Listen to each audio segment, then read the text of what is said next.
Good afternoon and welcome to TalkSports, our weekend edition of TalkSports, which is our Saturday sports special. Okay, and as indicated, we have a special guest for this afternoon's program.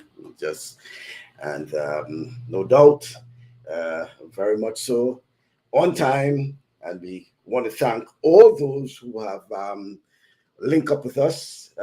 Good afternoon again, and welcome to another in our Saturday Sports Special, which is a weekend edition of Talk Sports, and we are coming to you live from in Austin, Texas. And I want to welcome to our weekly program, especially our consistent viewers, those who have been there throughout the months and years and who tune in every week to participate.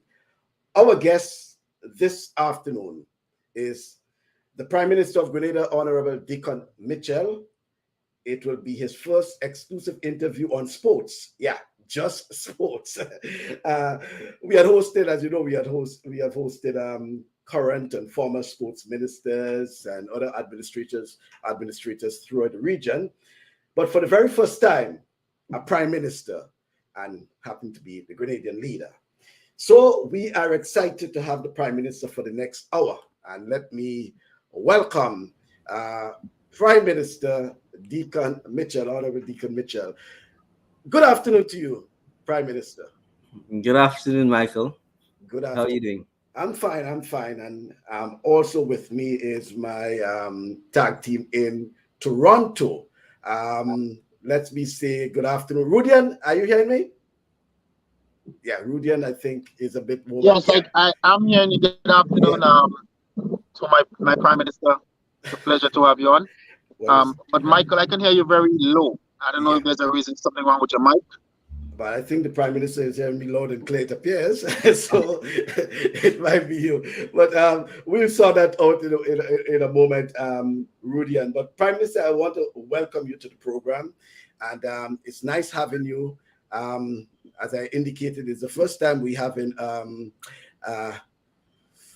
a Prime Minister, okay? And it's really, really a pleasure having you. But before I go on to do anything, Prime Minister, there's one thing I want to basically touch on first. And hopefully, and I say hopefully because I know it was, it was quite a while you did something like that. And I promise that, I will start off as my icebreaker to you, Prime Minister. Just a moment, just watch that. Let me get it. What's a layup?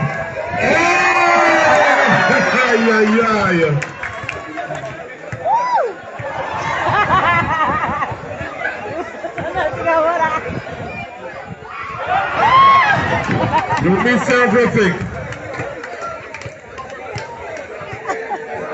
Mr. Prime Minister, if you had asked me, I will give you some advice. The ball needs to go in the orange cylinder. No problem. Okay, so Prime Minister, that was a few months ago. Let's say probably 2-3 months ago, Prime Minister. Have you sharpened your skills? I mean, do you plan to return to the basketball court? I mean, let us know what's happening. So I haven't held a basketball in a long time, and when I did that at night, I knew if I scored, it wouldn't have made any attention. So that was an intentional miss, just to make sure that you get the clipping and you can do an icebreaker this afternoon. And I haven't had the time to go back and hold a basketball and sharpen up. So, my son's beginning to play a lot of basketball, so maybe I may have to, challenge him, and then that way I'd be forced to go on the court and see if I've improved or gotten worse. Mm-hmm. But it appears that, Prime Minister, when it comes to probably basketball, you tend to have a little, would I say a little bias to basketball? I've been listening to you and we've been saying a lot about basketball. No, I mean, I think the bias is to all sports. I grew up on cricket and football in particular, and obviously a lot of track. So certainly growing up in primary school, I probably played cricket the most. My father used to play cricket, represented the Combined Islands and Grenada. And so growing up in St. David's, cricket, I think, would have been the most dominant sport simply because of the glory of the West Indies cricket team. And then football. And obviously in the 80s, we had, and early 90s, Grenada, I think, had a lot of legendary footballers, Steve Mark, etc. And so those were the two dominant sports. I think after the American intervention in 1983, basketball became popular in Grenada because it was promoted, obviously, as part of American culture. And with the onset of American TV, then it obviously became more popular. But other non-traditional sports, table tennis. I played quite a bit of table tennis when I was in Presentation College. You know, I didn't get a chance to play much lawn tennis. I may call it concrete tennis because in Grenada, it's concrete courts we have for the most part. But no, all sports, I think, in one way or the other, important. I want to engage you, Prime Minister, on the government's commitment to the development of sports, and particularly as it relates to sports at the community level. Because Yes. I recall when you, during the election campaign, a couple of times you spoke on sports. You had, emphasis on sports in the community. So first of all, let's start off with that. Why you think it's important for sports in the community, and your government's plans and priorities for the development of sports in Grenada? Right. So sports really gives you a rallying point, and a gathering point within the community. So when I grew up, Bellevue playing field was home, because with the football matches in particular, you have a sense of community. Everybody comes to look at the matches, to cheer people on, and also from a perspective of economic activity. People make snow ice, they make fudge, coconut sugar cake. People are also selling, so obviously you enhance your entrepreneurial skills, your finance skills, and it builds the community. So just from that point of view, I think just having sports in and of itself means we get to know one another better, we get to interact better, and we get to build a community better. So from that perspective alone, I think it's crucial to ensure that we go back to promoting as much sports as we can within the community. Second, obviously, Grenada has some significant challenges when it comes to healthcare, and a lot of it is derived from our lifestyle. And I think we can all accept that we sit in front of the TV a lot more now than we did in the 1980s or even perhaps early 1990s. Very few people had television. And so sport was really sort of the default entertainment that was available to us. So when you add television, when you add computers, when you add gaming, and when you add the fact that we are importing a lot of our food and eating food that to a large extent are driven by particularly American food tastes, it's all the more reason why we need to go back to ensuring that we play a lot of sport, not just in primary school or in secondary school, but as adults as well. And so to do that as adults, you need obviously community and village clubs. And again, it goes back to the point that if you have village clubs, if you have communities, then it's a rallying point, a gathering point, a socializing point, and ultimately a point to make all of us healthier. So I think adults really are the ones who face the challenge with most of the lifestyle diseases that we have. And you could almost trace all of it to either eating the wrong food and or not exercising. And so again, if we had the village clubs, the community clubs, it's a natural place to go exercise, encourage each other, and to build a spirit of making sure that we are a healthy nation. So just from that point of view, I think it's absolutely critical for us to do so. And then for young people, obviously, if you're busy with sports, you're less likely to be interested in smoking and drinking and getting yourself in trouble. And naturally, Grenada has shown that it punches way above its weight when it comes to producing world-class athletes. But if you don't give young people a chance to play sport, you may simply be passing up on world-class athletes simply because they didn't get a chance to play. So you don't know that they have the talent. So I think from that perspective, sport to me is a fundamental part of life. And it's something that we should really be encouraging and supporting as much as we can. Mm-hmm. And Prime Minister, I assume, and when you say sports, it's not just competitive sports. You just referring sports in its general form, and that's why I think there's the heading also of physical activity as well. Okay, and there is an emphasis, as you said, getting young people involved in sports. Not everyone will be able to be a world-class athlete, a world-class competitor, I should say, because it not just at track and field, but the involvement in sports, as you say, very important. Yeah, I mean, all of the comments I've made really relate to, I think, just sports in a general sense. Even something like hiking, is a sport. Rock climbing is a sport. So the comments are really, in a general sense, the importance of sport in building healthy activities, healthy communities, and at the same time giving persons an opportunity to discover whether they are made of the stuff that could turn you into a professional athlete.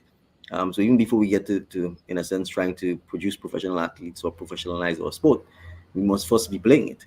And I think that's really the critical thing, that it should be a normal part of our lives, because of all of the health benefits that's associated with it, both health and mental benefits, physical and mental benefits that are associated with sports. So we're not here talking yet about professionalizing sports or producing professional or world-class athletes. But it's just the general need for us to be active, the general need for us to walk more, for example. It's as simple as that.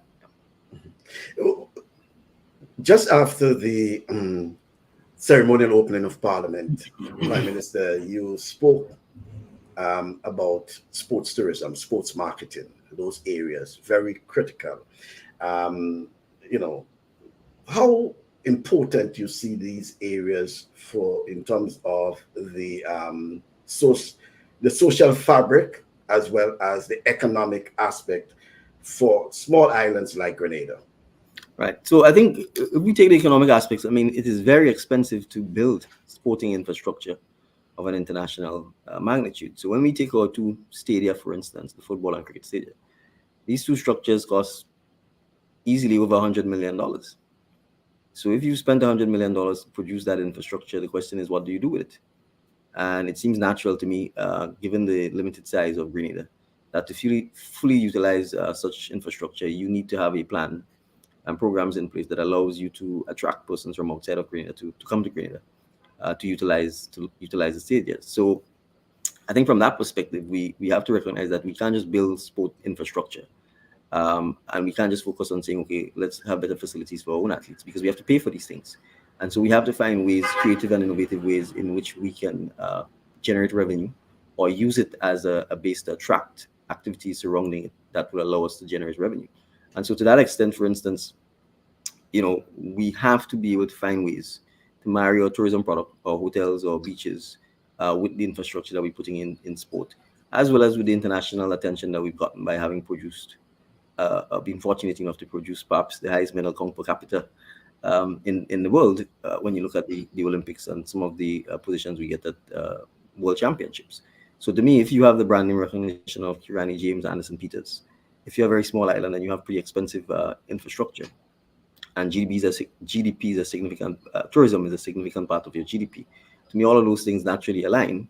And so from an economic development point of view, that's one way of earning more foreign exchange. That's one way of getting more tourists to come to Grenada, particularly in the non-traditional tourist season. So you recall a couple of years ago, we had the international track meet at the Athletic Stadium. I mean, that has since been discontinued, but I think activities like that, we need to conceptualize, promote, and implement in a sustained manner, so that we can get more economic activity. The other advantage of it is this: when you bring world-class athletes to Grenada, or for that matter, even if they're not world-class, when you bring athletes from overseas to Grenada, particularly if you're promoting concepts around tourism, it allows our athletes as well to interact with athletes from other countries, to share experiences, to measure up and test themselves, and to determine whether or not they are better or not so good, and what they need to do to improve and step up. So one of the big things that I've certainly benefited in my life is exposure. When I was a young lawyer and I went to a lot of conferences in Boston or Toronto or wherever, I was always measuring my experience, how I spoke, how I wrote, how I presented, with how others are presenting, to get a sense of whether I was below par or whether I was on par, or whether in many instances I was better than them. So that exposure helps as well, our own athletes, and so that is critical. But and again, you get to learn about different cultures, different people. So the exchanges we used to have with the English cricket teams coming to play cricket at Tantine, for instance, against our young cricketers, in my view, are things we need to double down on, encourage, and continue to promote, because you give Grenadians the opportunity to interact with cricketers from outside of the region, and they get an opportunity to get a sense of what are they doing that's different. What are we doing that's different? How can we improve? How can we become better? And then you also get the opportunity to make friends, to build contacts, to build connections, and to create that socializing that allows us sometimes when everything else is going wrong in the world, to use sports as a means to create peace, to create enjoyment, and just a better atmosphere. Because oftentimes, left to politicians and other people, the world tends to go awry. So there are really not just economic benefits, but there are tremendous social benefits as well from engaging in sports. So from that perspective, I think we genuinely see an opportunity to position Grenada as a sports tourism destination. It requires some planning. It will require some investing, because oftentimes when you start off, these things don't always make money per se, as in the direct event itself. But you may very well find that the larger economy, the hotels, the taximen, the bars, etc., the restaurants will benefit from those kinds of activities.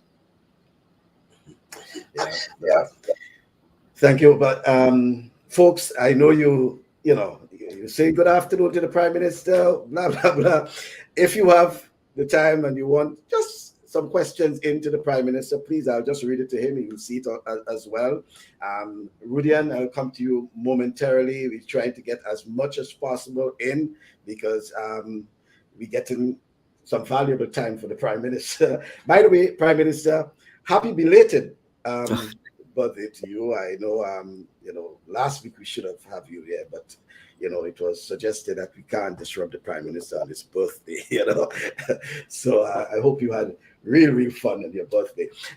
One area before I turn over to Rudy and then I get some other questions. And I see Sister Glennis Roberts is saying good afternoon to you as well. Good afternoon. Right. Prime Minister, it has to do with the lights at the cricket stadium. That has been lingering for quite a while. A lot of talk about the size of the stadium, the scenery around the stadium when the commentators come and the cricketers come and things like that. So, but Grenada has been missing out in part to some of the international T20 in particular, the day-night matches, the CPL, all these sort of things. And it has to do primarily with the issue of the lights at the stadium. It has been promised since after Hurricane Ivan, that's 2004. Okay, what can you tell us from the point of Prime Minister and the head of the government regarding the lights at the cricket stadium?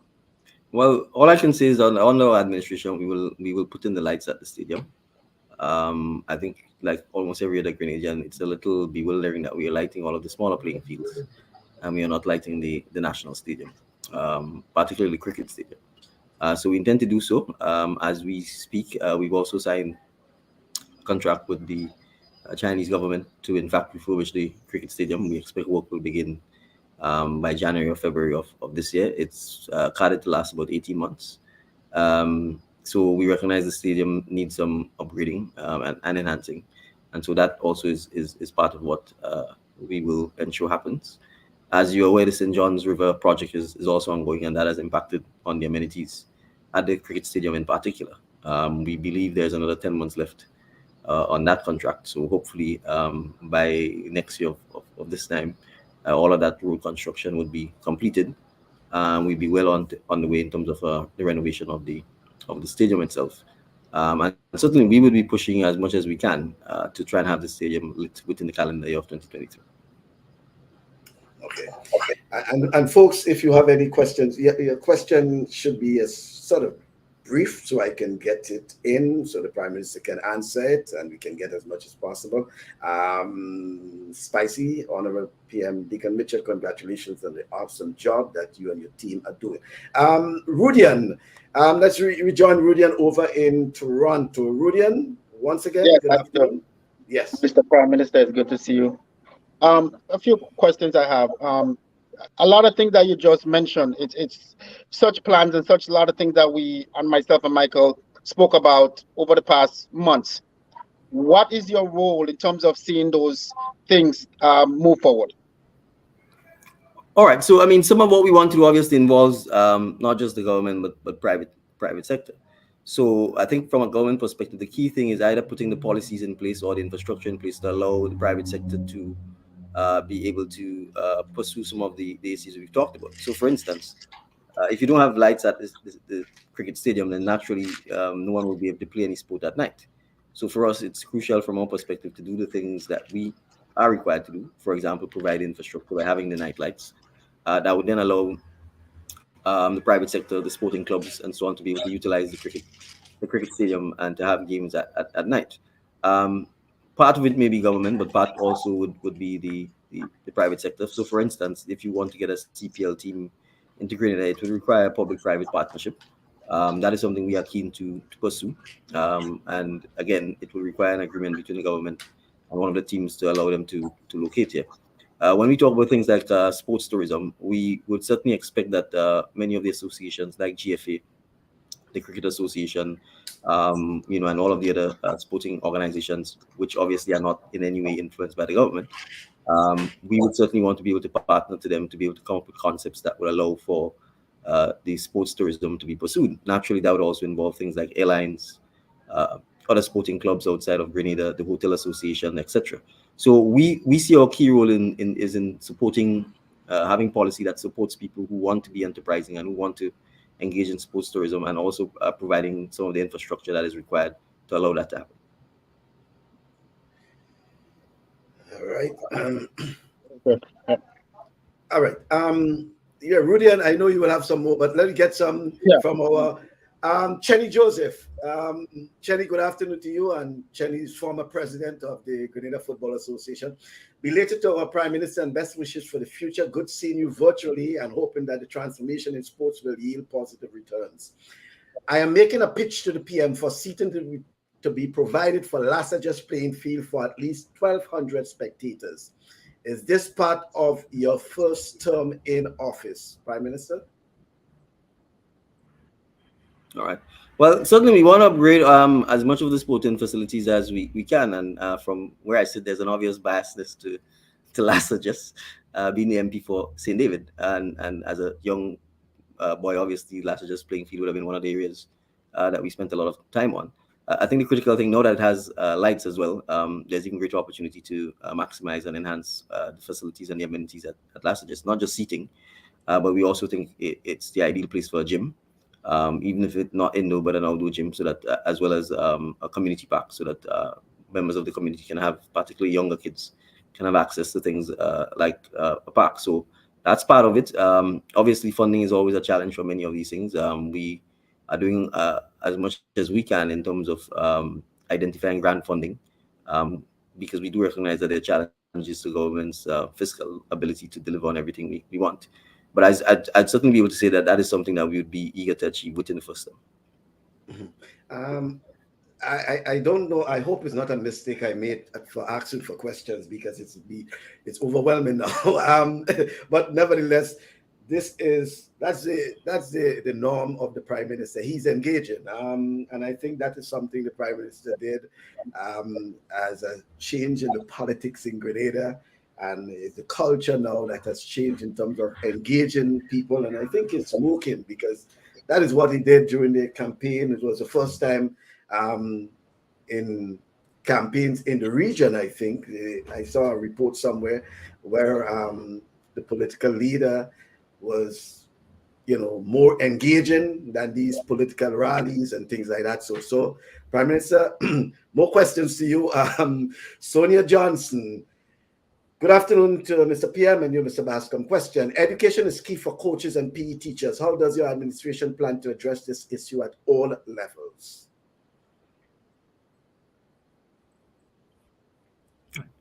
Well, that's a very, very good question. And that's part of it. So let me back up a little, because I think when we started, you talked about what our plans for sport. As you may be aware, we are currently actually holding national consultations to look at the sport policy of Grenada, and we think getting feedback from people is key.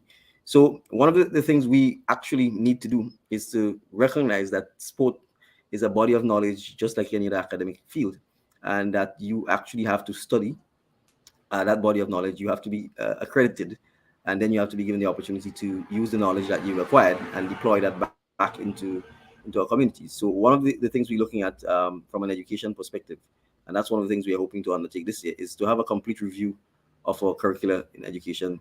And I think that will certainly include ensuring that sport as an academic subject is also included, so that persons recognize that they can in fact ultimately pursue a career in sport, whether it's in coaching, physiotherapy, sports administration, sports marketing, etc. So that is part of what we want to be able to do, to give persons an opportunity to in fact pursue academic studies in sports, in coaching in various fields. And as it relates to persons who are coaches now, one of the things we are certainly going to be exploring is to ensure that we can use those coaches, particularly at primary schools, to ensure that all of our primary schools have at least a coach that hopefully would be multidisciplined enough to be able to assist young men and women, particularly at primary schools, in the various disciplines. So that's the plan, because we do recognize that there are many persons who have expertise, for example, in boxing, who are not given the opportunity to go to our primary schools and teach young men how to box. There are many people who have expertise in playing lawn tennis. They're not given the opportunity to go to our primary schools and teach people how to play lawn tennis. The same goes for swimming and so on. So it's one of the deliberate policies that we'll be adopting, is to retain as many persons in Grenada who have expertise, or sometimes even just passion, in sports, so that we can deploy them particularly at the primary school level, so that we can start building that culture where sport, and whether, as I said, it's table tennis, swimming, football, or track, becomes a mandatory part of the curriculum. Rudian, if you have a question, please, I because wanted to there's just so many. add something on that. If I can add on that, are you also looking to revamp in terms of, because there are coaches, some that are in some schools right now, and one of the things that they don't have is some sort of levels, some sort of coaching levels for that particular position that they're in. Is there something that you guys are looking into to make sure they have at least a level 1 before they go into those schools? And a discipline is something that is also very important as well. Right. So, I mean, there are coaches already in some schools. Not all schools have. And that's why I talked about accreditation, recognizing that obviously there are different levels of sports accreditation that you can get. The challenge is, from a government perspective, there's been no systematic pursuit of educating coaches and helping them to be accredited. So that's part of why the national sports policy has to be reviewed, because again, you realize the government itself doesn't provide the accreditation. It's different sporting bodies. And so, for example, if one wanted to, I'll use a simple example from a football point of view. Obviously, the government can accredit a football coach, and that process has to be done by a third-party accreditor. And so in those circumstances, the policy really has to be designed as to how we assist with paying for those coaches, for those seminars, so that the coaches can attend, and how we help with if there are fees associated with the accreditation and so on, to be able to assist them. Because many of our sportsmen and women do this purely out of passion, not because they make money, not because they're even supported by the government. So the sports policy has to take a comprehensive look at that. We also have to spend a lot more time researching things like how you get coaches accredited, what bodies you interact with to make sure those things can happen, and what opportunities there are for scholarships and so on in those areas. Question, Hazel Buckles, well, you will know Prime Minister as Hazel and Regis, formerly as Hazel and Regis, former national athlete. As a former athlete, I would love to see and I'm certainly reconnecting with the constituency. As a former athlete, I would love to see a place where all our former and current athletes are featured, and she has Hall of Fame at the stadium, airport, etc. Are there any plans to have this done, Prime Minister? Well, it's a wonderful idea, and I certainly think it's something we should pursue. I always say, and I said that to someone, I'm like, to me, when you enter the airport in Grenada, instead of seeing my face, you should really be seeing the face of Kirani James and Anderson Peters, because that's who has brought international pride, fame, and recognition to Grenada. So, Hazeland, I certainly will do everything I can on my part to not just have a Hall of Fame, but to ensure that our heroes are ingrained in the fabric of Grenadian society, and that, in a sense, Grenada and our sporting heroes become synonymous, especially those who've done us proud who've done us proud and will continue to do us proud on the international scene. So certainly, I think it's something we'd have to discuss, obviously, with all of the sporting organizations, We'd have to work on developing the criteria, and crucially, not just having recognition for recognition's sake, because I think most athletes will probably say the biggest recognition would be to ensure that we provide better opportunities for the next generation of Grenadian sportsmen, so that they have it easier than the athletes who've gone before them. So for us, I think it has to go beyond just the recognition and just beyond saying that we honor our sports heroes, but ensuring that we put the structures, the policy, and the financial support in place to make the next generation of heroes at least have it a little easier. Mm-hmm. Well, and Hazelland, probably with the upcoming consultation, there's one for the diaspora on the 29th. It's probably something that you probably can discuss during that session. That's 2 Saturdays from now, the consultation with the diaspora regarding the national policy on sports and physical activity.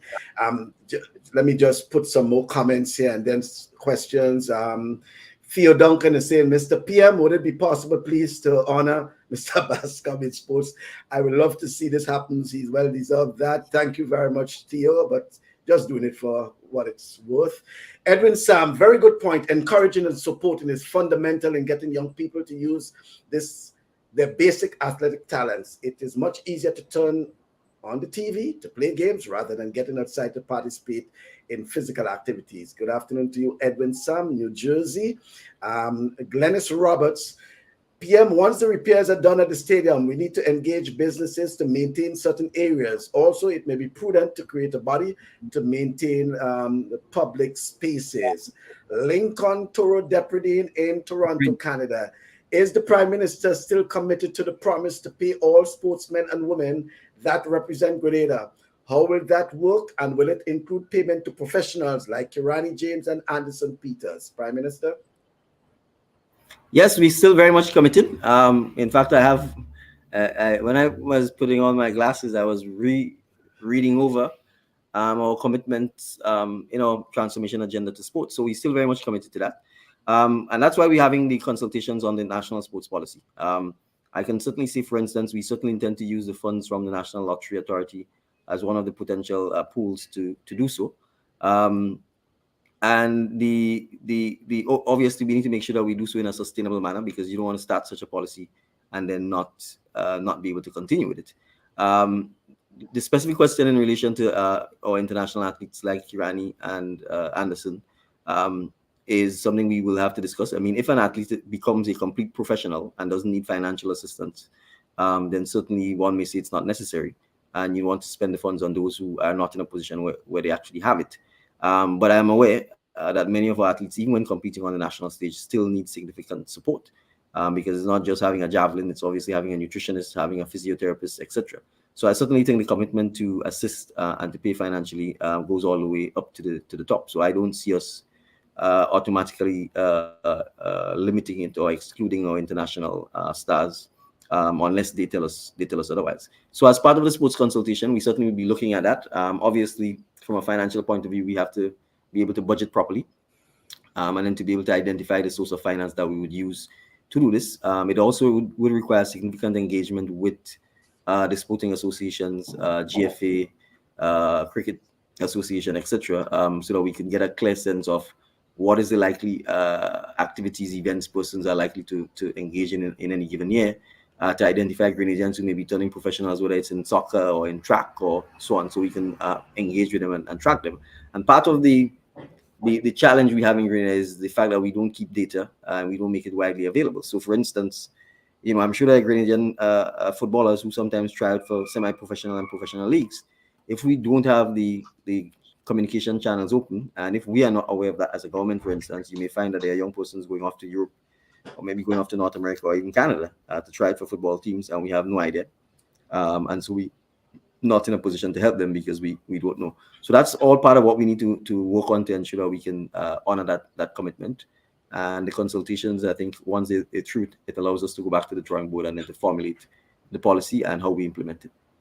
Mm-hmm. And And speaking about commitments, Prime Minister, I know there were a lot of things that were said during the election campaign, and sometimes, well, election campaign is election campaign, electioneering, as we say.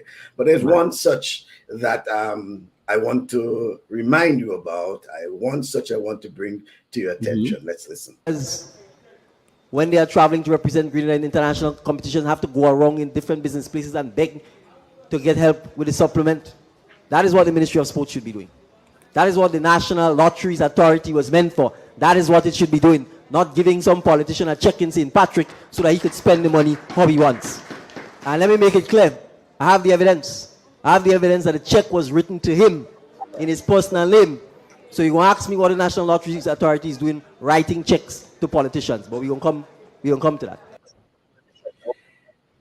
Yeah, Prime Minister, have we come to that point yet where we deal? But on a serious note regarding the Lottery Authority, because I know it encompasses a lot of things that we have been talking about. Well, we come to that, and I can certainly tell you.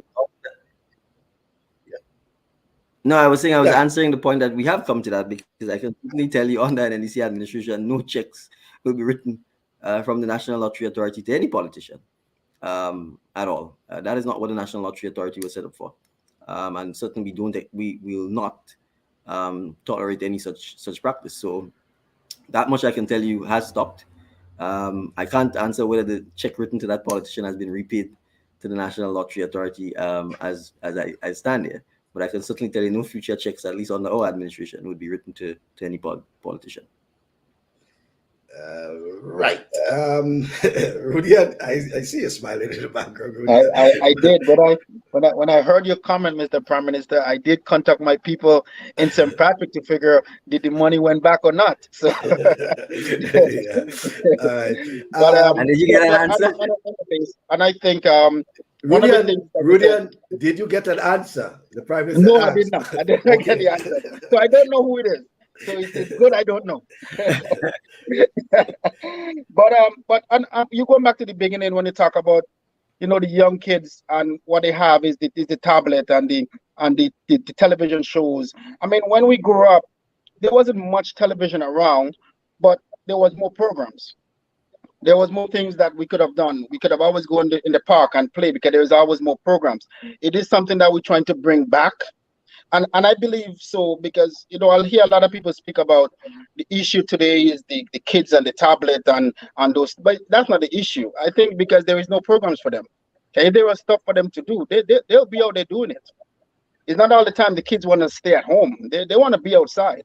So it's just something that we're looking forward to bring back the programs, especially in the parishes, so that we could get back to the place, not necessarily on a national level, but like I said, fitness. Keeping the kids active. Okay, Prime Minister, before you answer that, because I think there's a question that probably ties in a bit. Someone said, "Good afternoon, PM. Happy belated birthday. Are there plans to put the community centers and playing fields back in the hands of the communities?" Which can probably tie into your response to Rudian. So the answer is yes. In fact, that has already begun to happen. When we assumed office, we discovered, for example, in St. Andrew Southeast, that 3 of the community centers had been, for want of a better word, given to an organization called Faith Base for People's Development or something of that sort, which essentially excluded persons from Mamakan and these areas from having access to the community center. We immediately revoked that policy. And in many of the communities already, in fact, the places like Corinth and so on in St. David's, the communities have already, in a sense, begun, for want of a better word, taking back the community centers. And the same we expect will happen throughout the length and breadth of Grenada. The community centers are essentially overseen by the Ministry of Social and Community Development. And our intention is to develop policies for each community center that would allow the communities, the social groups, the youth groups, the village groups to have access to the community centers, to use them for community-based activities and initiatives, and also to get the communities involved in safeguarding them, maintaining them, and using them for the purposes that they were intended to do. That automatically then allows for the community to have a place to meet, to talk about issues, to plan sporting activities, to plan cultural activities, to plan independence activities, Christmas, toy giveaways, etc. So that really is the plan, and that goes back to the question about having activities and programs and plans in place for the communities and the young persons. That is what community centers are meant for. That is what they should be used for, and that is what they would be used for under our administration. And by the way, I would just say this: a lot of the communities centers have been neglected, and not maintained, and that's something we intend to address as well. It may not always be government local funding, but certainly we will be encouraging all of our communities to learn how to write grant funding and how to do proposals that will allow them to enhance their own community centers.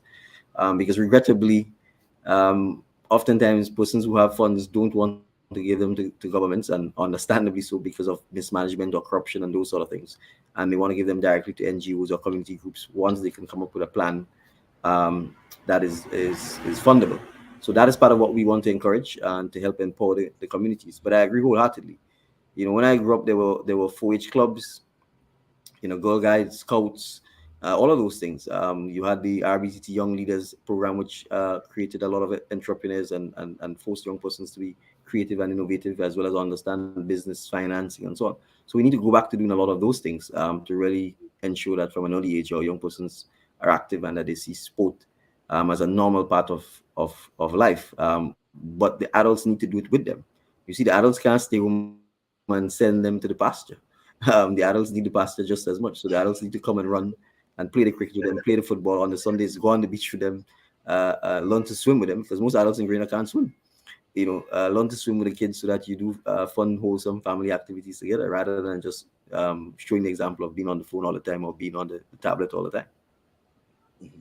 Well, I'm glad you mentioned swimming, Prime Minister, because just to let you know that this weekend is a full weekend of swimming in Grenada. I was informed by the swimming people that full weekend of swimming, and it has to do a lot, as we say sometimes, with the non-traditional sports. So they're not popular. That's not too popular. We talk a lot about football and track and field and and cricket. But what are the plans to develop some of the non-popular sports?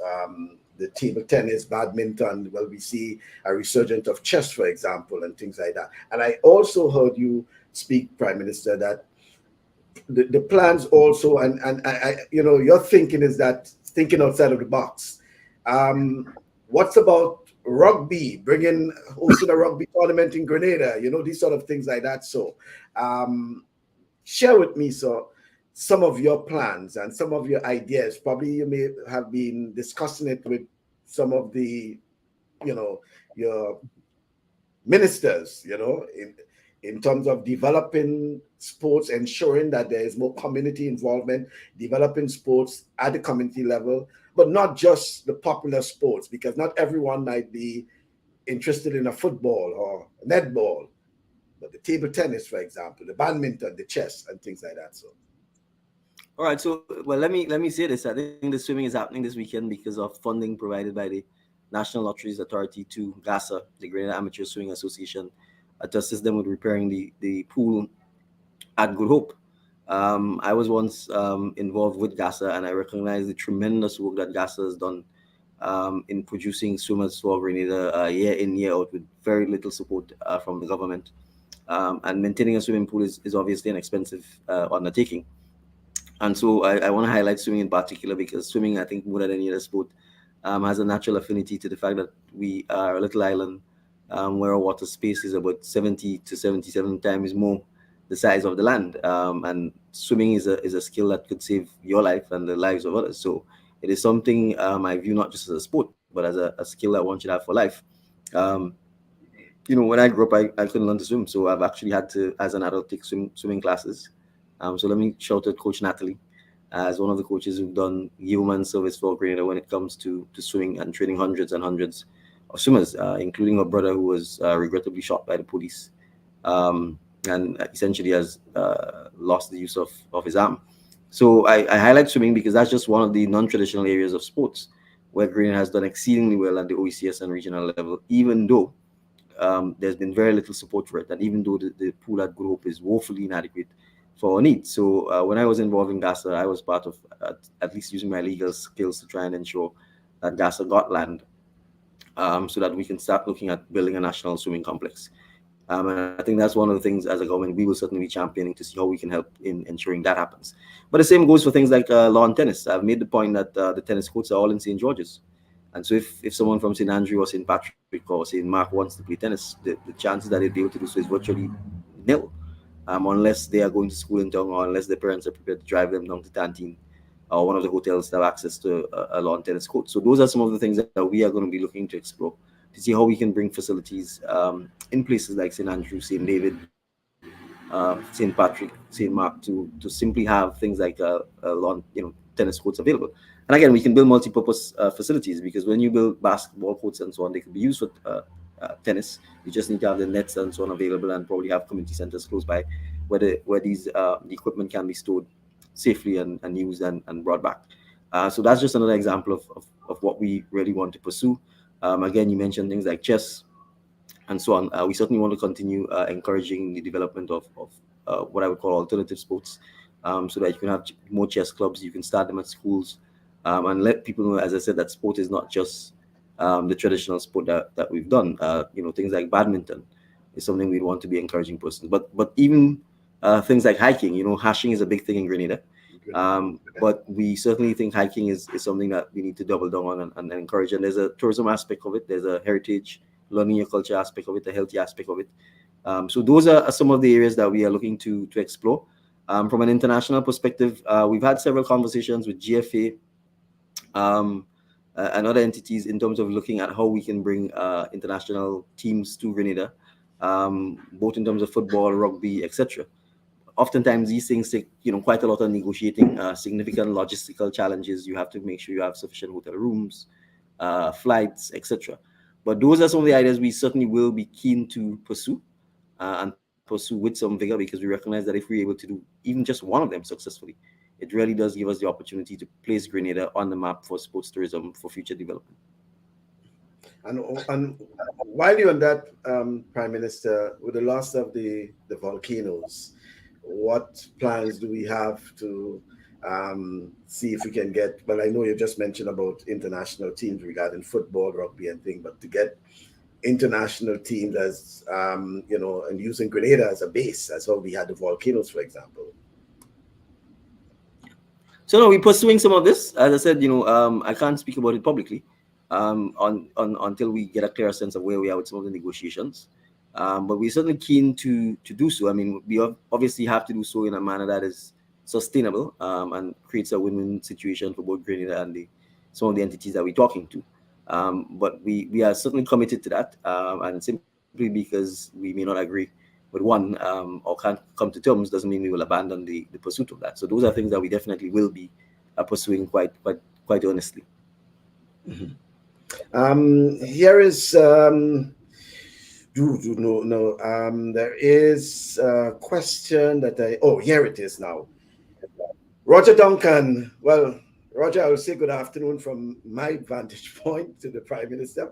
As a means of encouraging private sector support for and investment in sports within the community, the foundation ground, is government open to consider offering corporate tax rebates for such, Prime Minister?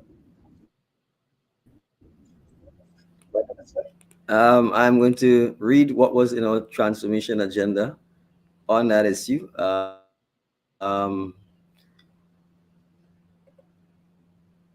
We said that we would, in fact, do just that. It doesn't necessarily have to be corporate tax per se, but I think we said we would have an incentive scheme whereby we can have some tax write-backs for companies who go out and sponsor sporting activities who invest in the development of sports. So that is one of the things that as a policy we will certainly be looking to do. Okay. Amanda Jack, good evening, Mr. PM. One of my newest pet peeves is national teams that are sent to represent the nation and not one representative from the sister isles is on the team. I assume she's referring to Carriacou and PD Martinique. Looks like what plans are in place to include the sister isles in our various sporting disciplines, Prime Minister?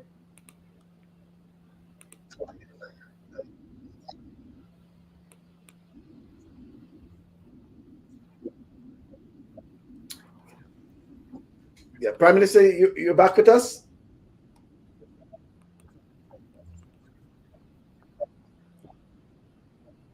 The MP for PT Martinique and Carrick will ensure that that is minimized. He's always very keen to make sure that PT Martinique and Carrick doesn't get left out. So I think what it really requires is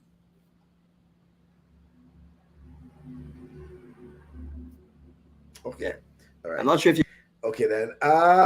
Whoa, that's a lot of well, everyone saying hello to the Prime Minister. Blessed weekend, Prime Minister. Lincoln is saying, unless high-profile sports like cycling, karate, bodybuilding, these are some of the things that the Prime Minister mentioned earlier. Chenny Joseph, our athletes in schools do not compete enough in the various sports at home. Is the government keen to facilitate increased competitive sporting events for especially primary and secondary schools? On another note, I do believe, in addition to the NLA, a few sporting associations may be more financially viable should they be given an exclusive lottery game as part of the revenue generation.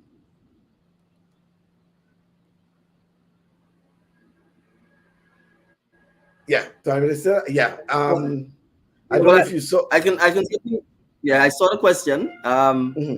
On the question of having more competitions at the school level, it's certainly something that I support, and we'll be keen to encourage. The question of allowing sporting clubs to have a lottery game is I don't want to use the word novel, but it certainly hasn't been suggested to me before. I think it's something that we can look at. I would just simply say, obviously, we have to be careful with lotteries, because obviously lottery is essentially gambling, and there's a downside to gambling. So I will be honest, and indicate that I am keen on ensuring we also minimize the downside risk associated with gambling in our country. And I guess that's all the more reason why you want to make sure gambling or receipts from gambling are used to promote sports culture of nation building. But it's something that I think it's something that certainly could be explored to see whether it's feasible or not. Yep. Let me get some more. Thank you, Prime Minister. We look forward to the transformation agenda for sports. Boxing is my joy and passion. We need your support for a national gym. Karakou and Piti Martinique is the boxing mecca. IBA 3-star boxing coach and IBA 1-star referee/judge. And to add to that, Prime Minister, most of our young, talented boxers actually come in from the Sister Isles. So I assume there is a plea for assistance for the Sister Isles when it comes to the sport of boxing. And we have seen that even though they do not get to participate as much as the folks on the mainland, Karakou itself has been excelling, even at the level of track and field, for example. Without the facilities, they're still excelling. Look at how many of our athletes from Karakou are attending high schools in Jamaica, and not just attending, but excelling as well. So there is an appeal for support for Karakou. Prime Minister? Well, I think it's an opportunity for Karakou to develop a niche, particularly in boxing, given the kind of talent that they're producing. So I want to thank the viewer for the comments. It's something I will certainly note and discuss with the MP as well as the Ministry of Sports as to how we can better show support behind that suggestion and the initiative, and also to recognize the work that Karakou has been doing in the specific field of boxing. I have to tell you, boxing is one of my favorite sports. I mean, as in watching it. Prime Minister, there is, and just to remind you that apart from the swimming going on, we also have our netballers in Jamaica. We have volleyballers in St. Martin. Yeah. We have table tennis players. We have quite a few representatives out representing Grenada. Yeah, right. Hazel is saying we need to have a transition. So, and that takes me back to the question. Yeah, please. Go on, Prime Minister. No, I was saying that takes me back to the point I was making about having the database so that the Ministry of Sports is actually aware, and Grenada, by extension, is aware of the multi-discipline that sports is, and who our athletes are, in any of those given areas so that people don't get left out. Because you never know when someone in any particular field that we don't pay attention to may be excelling and very well may end up being a star on the world stage. So whether it's volleyball, and again, we have so many beaches, utilizing the natural assets we have to promote sports that come naturally, like beach volleyball and the associated tourism benefits from that. So just for example, thinking of a concept of having a international beach volleyball tournament in Grenada is something that we should be encouraging, that the hotels and so on should be promoting. That government should be supporting, our volleyball association should be looking to champion. So I think it just simply requires us to be a bit more creative in how we see those things, and making sure that we have the correct data and that our communities or schools are able to channel up that information, and the associations to the Ministry of Sports, about what is happening so that we know what we need to do to support the initiatives of the clubs, the communities, and our athletes. Mm-hmm. Prime Minister, I know I'm watching my time, and I know you have to leave us soon because you have other engagements. But I'm trying to get in some very important, some comments. Edwin Sam is saying, Mr. PM, we are aware that government can't do it all and will need assistance from the private sector. I know members in the diaspora are willing to assist in their areas of expertise along with financial support. What would you advise, Prime Minister?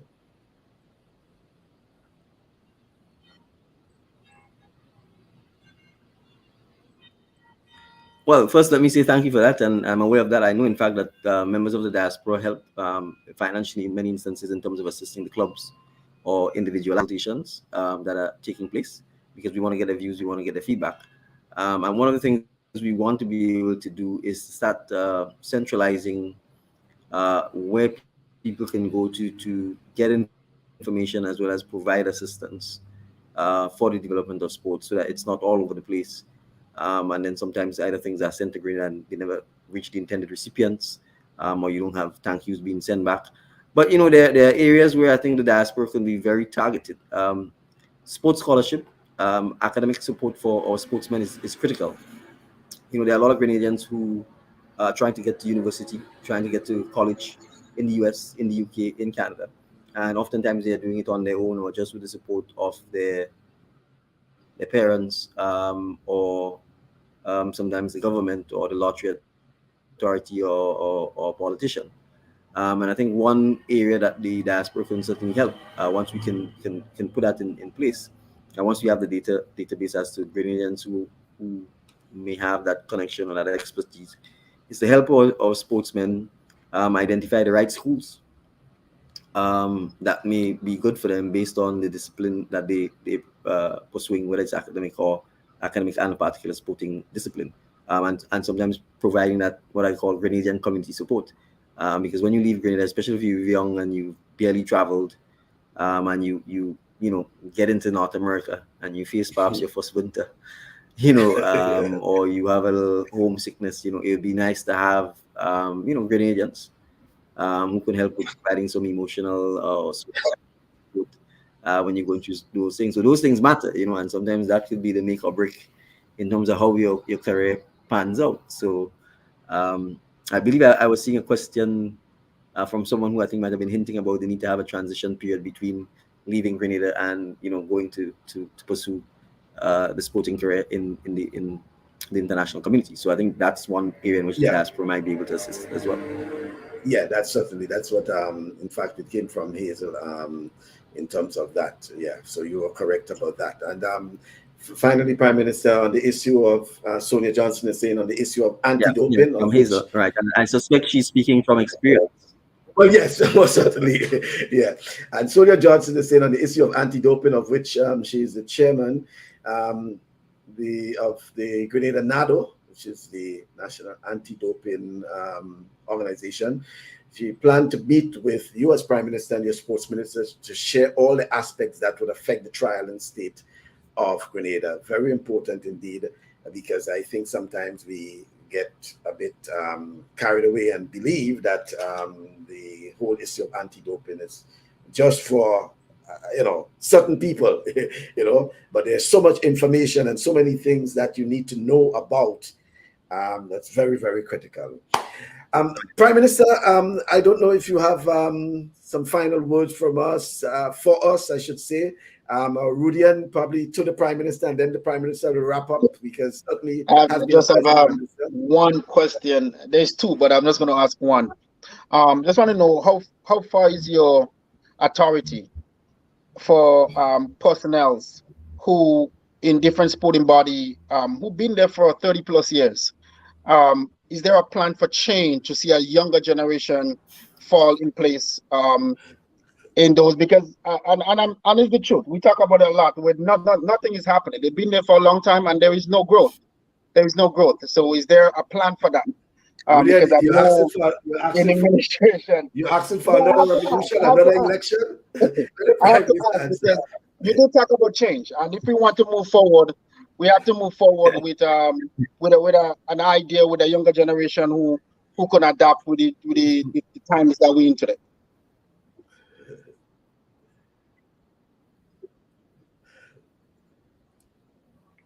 So, well, the challenge is, as a government, we can't interfere in most sporting bodies. The treaties are quite clear that they are obviously non-government entities. FIFA statutes make that clear. The Olympic Committee make that clear. I think what we can only do is lead by example. And I think the nation has done that by electing me as Prime Minister. And I hope that within those organizations themselves, they will recognize that you serve and then you move on and you mentor and encourage younger persons to come in and serve as well.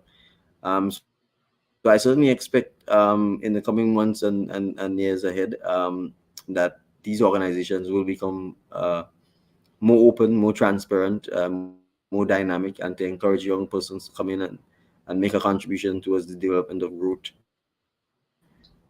development and growth in those areas. Because no matter what people tell you, you tend to go up the curve, you plateau out, and then you start going back down.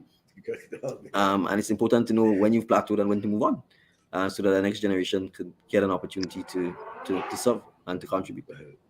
Most definitely, and I do want to thank you, and your 4 months in power, and you are doing a wonderful job. Keep up the work. Just know that my family and I are praying for you. I'm praying for the country, so continue doing. So just thank you again. Just know that my family and I, we are praying for you, for the success of you and your team, for a better Grenada. Right. And Prime Minister, on that, I give you the opportunity to just wrap up now with, with a few words.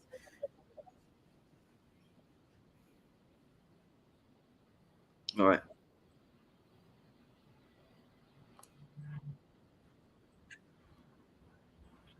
Via this medium, and thank you for the encouragement and the praise from you and your family. Mike, obviously you are synonymous with sports and the promotion of sports in promotion and defense, I would say, of sports. You're probably more well known than some of the sports men and women themselves. And I think that's testimony to your long commitment to doing this. So it was a pleasure to have you here. And I want to thank all of your viewers for their comments, their questions, as well as the encouraging words. And thank you for the happy birthday greetings. I tend to say we should celebrate not just the day you were born, but the fact that you're alive. So I'm really appreciative of that. But I want to reiterate our commitment to sport, as I said, as a normal and natural part of life. I think it's really incumbent that we view it that way and don't view it in school, for example, as an extracurricular activity, but as a normal part of school life, and crucially a normal part of life, so that we can really ensure that it helps us to be healthy, and then we can take use of all of the opportunities that sports bring professionally, personally, and socially for overall development. So thank you for having me.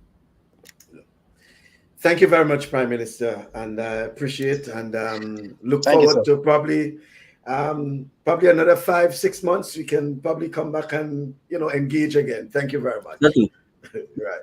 All right. Okay, thank you very much. All right. Okay then. So that's, you heard it there from Prime Minister Honorable Dickon Mitchell, live in St. George's, Grenada. And certainly the Prime Minister has given us his commitment in terms of government, okay, and Rudian certainly, the hope is that, we can re-engage the Prime Minister in a few months' time, okay, and reassess some of the things. This is how we got him to speak about some of the commitments he made regarding on the election. I know you like the lotto aspect of it, and as he said, that has stopped. And hopefully, the use of what the lotto really was set up for is basically being used in that regard. Quite a bit said.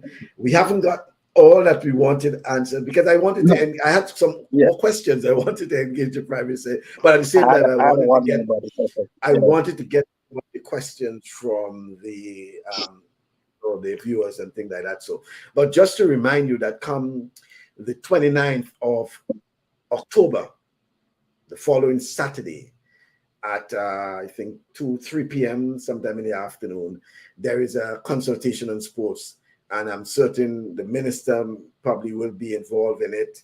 The permanent secretary, other people involved in sports will be at that, and that is geared specifically for folks in the diaspora.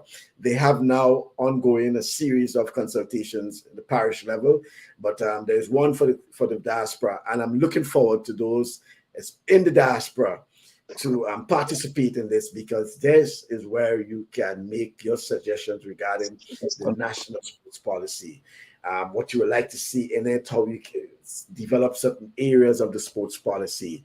So Edwin Sam and Hazel and all those linked Toro Depredine and folks in the diaspora, I saw a lot of suggestions coming up there regarding the whole issue of data, statistics, all these things. I think certainly we want to see part of the sports policy and how these things can be implemented, and as we talk about the transformation in sports. Rudian? No, most definitely, and one of the things that I really like that having the Prime Minister on here is that to see that sports season look like it's going in the right direction. I know it takes some time to get everything together, but he and his team is working hard to see that Grenada move forward, not only in the other things, but also in the sporting as well. So no, it's really good, and I'm surely happy to hear that, and I'm sure most people are happy to hear that, the plans that they have and the engagement that they have with sports.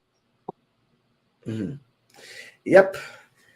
As Mr. Sylvan, too much of these people head in certain sporting bodies for donkey years. I was just going through some of the comments. We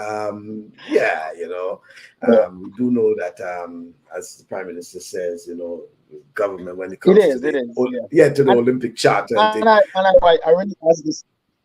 I did, but one of the reasons why I asked this question, I don't know if you heard of Hockey Canada, and what's happening with Hockey Canada, where they lose all their sponsors for the men, due to some of the teams have indication of sexual assault and money that's been paid off that the government, that the people didn't know about. It's always been a hush-hush thing, and it takes them a very long time before the whole department to resign. So I kind of asked that question in terms of where are we? How do you get involved? But at the same time, you have to be careful, because we see what's happening with especially in Africa, where a lot of the African countries are sometimes suspended when it comes to FIFA, FIBA, whatever it is like that. So because of the government intervention, but sometimes they do it because they want to rid, or get certain people out, and not so much to bring in their own people, but sometimes it's just to get a change, and hoping that the people will get an opportunity to vote or elect new persons and things like that. So, but it's something we have to be very, very careful about. Yes, thank you. I recognize that Hazel, Prime Minister's willingness to be on the program and have this dialogue really means a lot. Not many will do something like that, and certainly I appreciate that. Thank you very much, Rudian. I know Mr. Saturday. Yeah, That I was good. appreciate. Yeah, and we look forward to another Go back program and from watch my next. college football. Yes, I know. I know Edwin Sam, for example. One eye on the program, and another eye is on the TV. Thank you very much, Julian. All right, no problem, man. Thanks for having me on. All right, then. Thank you. Yes, folks. So thank you very much for being part of the program. It's always a pleasure having you. I would like to thank again the Prime Minister, his team, for ensuring that the Prime Minister is available for this weekend. I know it was scheduled. Well, we were trying to get it for last weekend, but then out of respect, it was the Prime Minister's birthday. So we said, okay, why not, for another time? And certainly it was a pleasure having the Prime Minister. He spoke quite a bit. And I know we'll be able to engage the Prime Minister again in the next few months. We probably will have the Sports Minister who will give us an update on certain things, and then have the Prime Minister to give us a broader view. He likes talking about sports. He said that he was closely involved in swimming, and he also likes boxing and basketball to an extent, well, mainly through his son, So we hope to have the Prime Minister sometime in the future. Just a reminder again, folks, we have our national netball team that's out in Jamaica. We have our volleyballers, female volleyball players rather, who are out, and we have a young table tennis team that's also out. So we do have national representation, but certainly we're looking forward to, as the Prime Minister saying, more cohesion, more collaboration, so that some people will know what is happening, know when our teams are out, and to support them. We really need to transform sports. We need a transformation in sports as well, But I want to thank you, folks, for supporting the program and also supporting sports, because it's not just, when it's a Kirani James and an Anderson Peters, but we need to encourage those who are coming up. Our young swimmers, for example, I always have a pity for these swimmers. They have been swimming, they have been excelling, especially at the OECS and Caribbean level, year after year. And look at the facility they have. And even if they can just get that support, they do a lot of their fundraising, for example, and things like that. So we need to continue to encourage our young sportsmen and sportswomen, and not just when they win a medal. When they're going out to represent, we need to, show them the love, show them the encouragement, show them the support, and things like that. I also want to congratulate our track athlete, that's Hali Hazard. As you know, Hali Hazard, attending the University of Southern California, graduated with a master's degree in journalism. And, I've been reading some of our articles, some of our features over the past few months, and congratulations to you, Hali Hazard. Hopefully we see you back on the track, very soon. But, just graduated from the University of Southern California with a master's degree in journalism. One of our track athletes, that's Hali Hazard. Congratulations, Hali. Folks, thank you very much for being part of our program. Look forward to your company next Saturday, God's willing. And the following Saturday, we will have just the consultation on the sports policy for the diaspora. So we will not have a program per se, but we will be dealing specifically. I'll be hosting that program, that consultation rather, on the 29th of October. If you're in the diaspora and you want to be part of it, just shoot me an email, a text, a message, whatever it is, whatever you need, whatever information you need, just let me know. But I'll be posting, information on Facebook, social media, etc. But if there's anything you need, just, get in touch with me, and I'll be able to provide that to you. But just remember, come the 29th, which is the following Saturday, there is the, diaspora section regarding the national sports policy, that consultation. I really would like you to participate and make your input.